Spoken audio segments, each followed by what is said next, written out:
Today's event really marks the beginning of a whole new era for Fresno Housing and the residents that we serve throughout Fresno County, because we are committed to not just developing quality, affordable housing, but also empowering our residents to not just survive, but to thrive. So the innovation of Fresno Housing Authority should not be overlooked. They have been a leader. They're the first public housing authority in the state of California to be able to use the SOMAH program to put solar that benefits residents in a disadvantaged community in the whole state. And because of that, they've now created the model for us to be able to provide free solar to residents in disadvantaged communities that live in public housing across the state of California.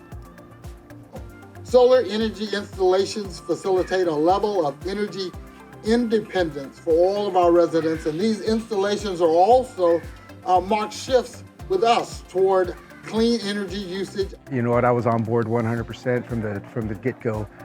I was here when we did the ribbon cutting to open this Blossom Trail Common, and it's, you know, it's a continual process, and that's good to see because now, you know, we've added solar, and, you know, giving a $70 credit to people is pretty huge, you know, when you think about $70 a month for, you know, somebody that's not making that much money.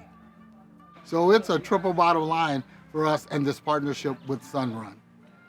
Solar on three. 1, 2, 3. Solar!